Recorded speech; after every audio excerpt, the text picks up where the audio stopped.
Welcome back to Keys and Gears. I'm Mark. I'm the local mortgage lender in Texas, and this is Bess Dickson, our local real estate professional.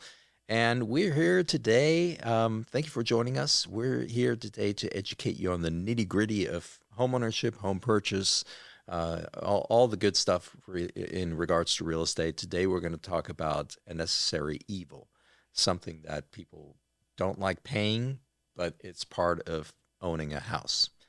And what would that be, Bess? Property taxes. Oh boy, you said it. Thank God, not me. Which I will push back a little bit on the word evil. Yes. Kind of Right. because It's a strong word. it's a necessary part of a well functioning society. Right. That's the key. Now, in many people's opinion, it's not well functioning. So that's a Fair political enough. discussion that we don't need to get into. Nope. But that's why I said most people dislike property taxes because they think they're wasting money. Neither here nor there. We're not here to talk about that part of it. We're just talking about the ins and outs of property taxes because there's a whole process to property taxes, right? There is. There's savings to be had in property taxes. There's a process to fighting your property taxes. So let's dive into some of this. So Let's do it. let's talk about the best thing first. How can I save on property taxes? How can you say? Well, there you go. We'll dive right in. We will cannonball into this All one. right, Okay. let's go. Number one, easiest way is to take advantage of, how the tax record is written. And number one is the state of Texas still honors its pioneer history and honors those pioneers that homesteaded here in Texas that helped develop and create and make what Texas is now. And that ongoing legacy of those pioneers is now called the homestead exemption. So that means it's not a rental property, it's your personal residence. Your home is your castle, your home is your fort, your home is your And homestead house. how do you prove that? By having your driver's license, your address of record on your driver's license match the address where you're paying your mortgage, that you're paying your mortgage on, that you're paying your utilities. Like they all So you have to are prove together. that it's actually your current residence. Primary Yes, residence. Primary residence. Yes. Okay. And that is here's another money saving tip. Please do not pay anybody to file this homestead exemption for you. Yeah. Please do not. When you buy a house, and you've probably heard friends say this after they bought a house, they got deluged Yes. with junk mail Yes. and propositions to do this for you. No, once you have your driver's license in sync with your new home address, or sadly, Mark and I have come across people that bought their house 5 years ago. So I shouldn't say new home address, just your address of residence, full-time residence, in sync with your utilities that you pay and all these things. Then you go to your local county appraisal district website and you search for yourself. Yeah. Property search your address. When you find it, you click on it, say yes, and there's usually a button somewhere in there. Some counties, some appraisal districts have it in the middle of the page. Others have it to the side. Mark and I can share with you firsthand. Dallas, middle of the page. Pretty it easy. says homestead exemption. You click on it, and it's 1, 2, 3, done. Yeah. It's a pretty simple process. Pretty simple. But it saves you about 30% on your property taxes. So, and property taxes are based on what the property appraiser assesses your property at, meaning that they appraise the property different than the appraisal you got when you bought the house. The appraiser that bought when you bought the house protects the bank and makes sure that the bank has an asset on their books that's worth what you paid for it. The property tax appraiser looks at it differently. And so you can also save money by something that Bess taught me, which was make the outside of your house look terrible. And the property tax appraiser will come Right? by and say, oh, this house is in bad shape and will lower your property taxes. Because there's an additional nuance there. Right. And that is, what's the difference between a bank appraisal and a county appraisal district appraisal?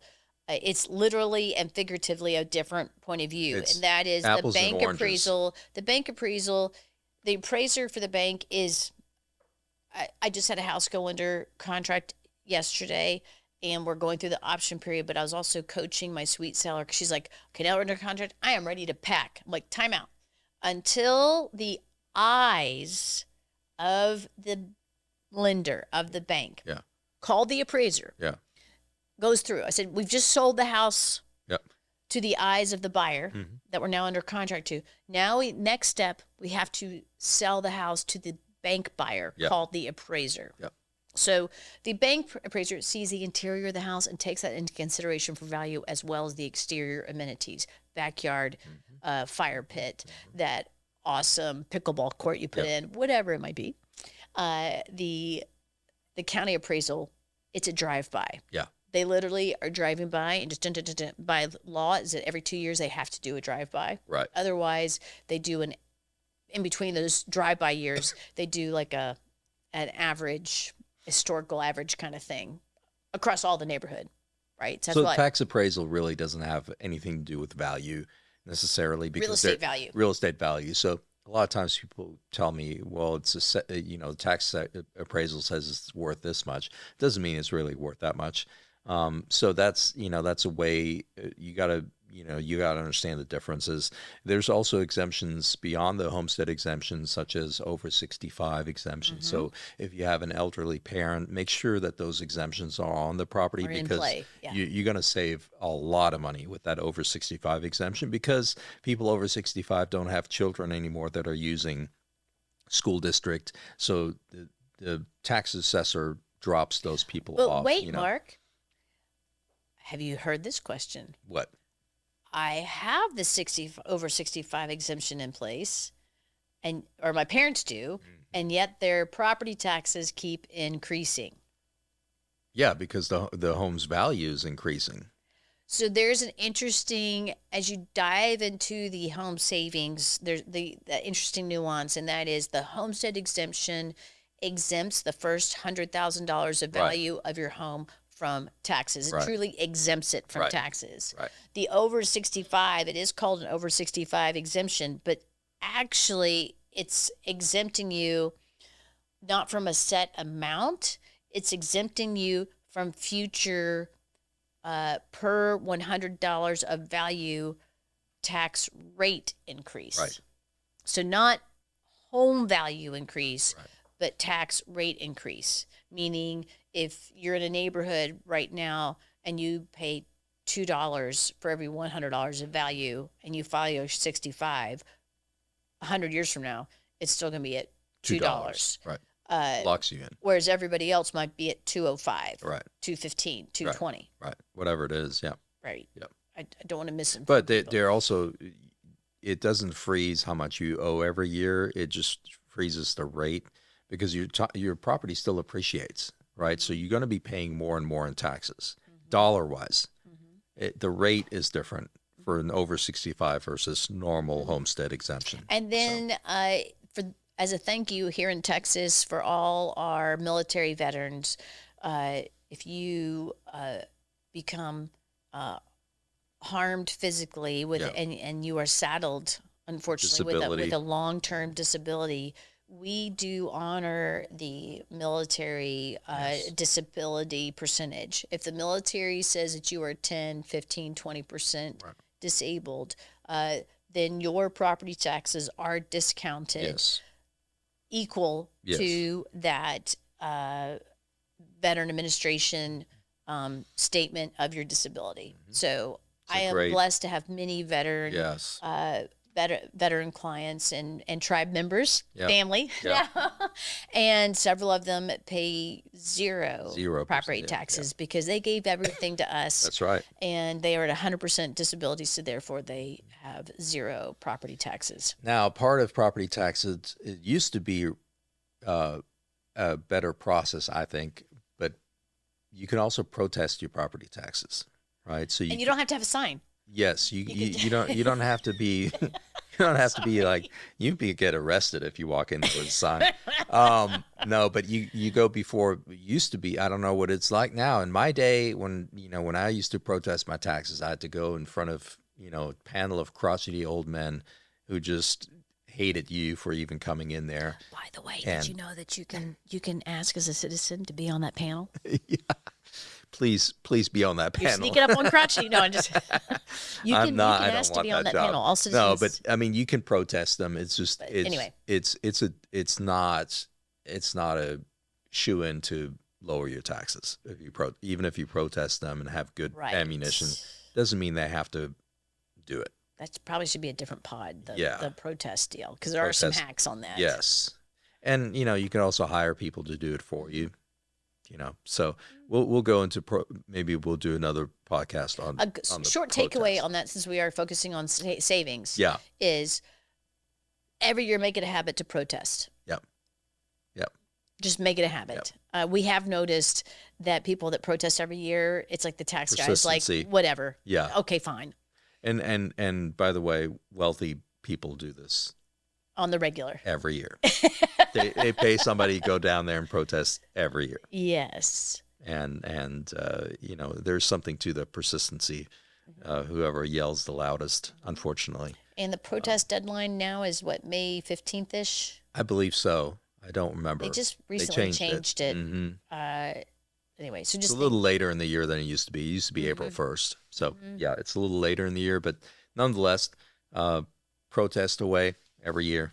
And, property taxes, like we said, it pays for a lot of things, right? It pays for our roads, pays for schools, pays for infrastructure, police. And police and all the things county hospitals that we need to be a well-functioning society, like you said. So it's a way to pay your fair share. And by the way, even if you're renting, you're paying property taxes. That is correct. It's part of your rent. It is part of your rent. You don't get away. I have people all the time that say, well, I'm saving money because I'm not paying property.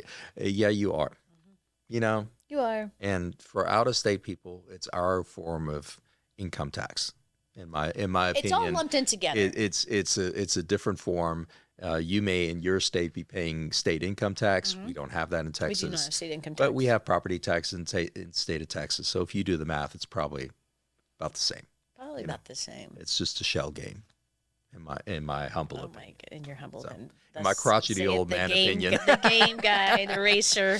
Oh, anyway, all right. What else do we have on property taxes? Anything else? And real quick, a quick PS. Yes. And that is when you get that pink piece of paper that says this is what you owe, and it's prompting you, by the way, if you look at the fine print, it's prompting you to file a protest by the date. That don't pay it. Right.